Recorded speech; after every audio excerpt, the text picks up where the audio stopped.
En este capítulo vamos a centrarnos en la relación de la palabra paradigma y cómo aplicarlo a la programación.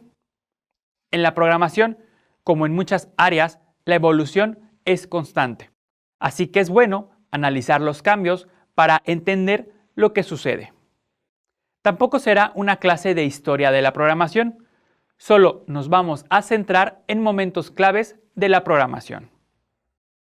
Cuando teníamos lenguajes como C, en donde las estructuras de los programas eran compuestas por solamente ciclos, variables, condicionales y funciones, surge la necesidad de crear sistemas más complejos, como los sistemas operativos. Estas tareas eran titánicas, ya que crear un sistema tan robusto necesitaba mucho código y muchos programadores.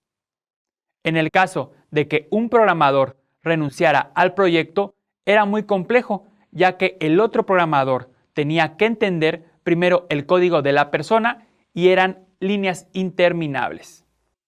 Entonces, instrucciones como el goto o que incluían saltar de una línea en determinada posición a otra, generaban código conocido como espagueti.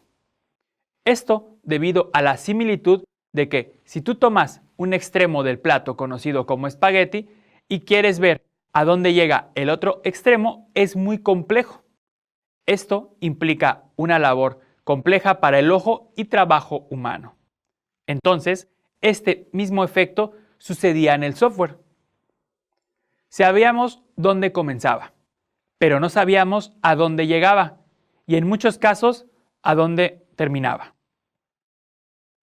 Esto complicó durante mucho tiempo el desarrollo de software, hasta que aparece el paradigma orientado a objetos.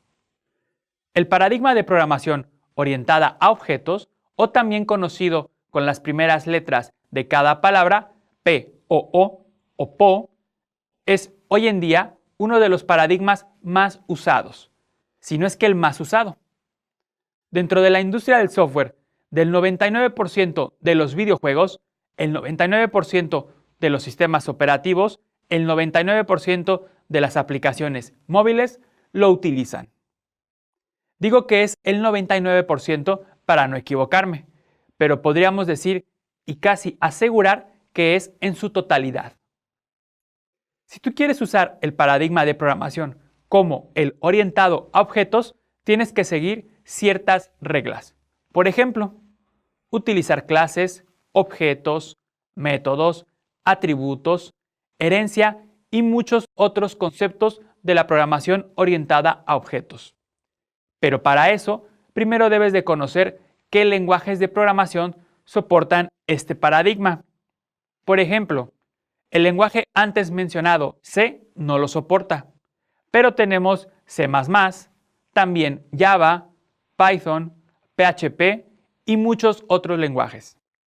Si te das cuenta, entonces, que un paradigma de programación es un conjunto de técnicas y o conceptos que se aplican para resolver un problema programando, tenemos muchísimos tipos de paradigmas de programación. Te voy a mencionar algunos. Por ejemplo, el paradigma estructurado, que es el paradigma con el que casi la mayoría de los programadores aprendemos y damos nuestros primeros pasos en la programación.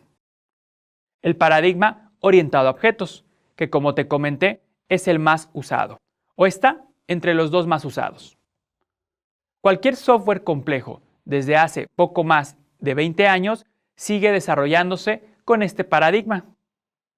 El paradigma web, que es el otro paradigma más usado, es donde se incluyen las tecnologías que tienen que ver con el navegador, los sitios y todo lo relacionado al uso de Internet.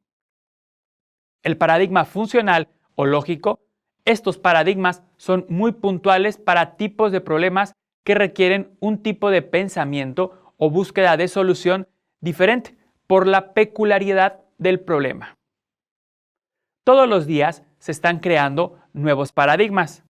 Hace algunos años se hizo un intento de contabilizar los tipos de paradigmas y se dio un número aproximado a los 800 paradigmas. Pero la verdad es que hoy en día nadie sabe la cantidad exacta. Todos los días salen nuevos problemas, todos los días seguimos buscando nuevas soluciones, así que recuerda, para que no se creen más paradigmas de programación, tendríamos que dejar de programar, y eso es casi imposible.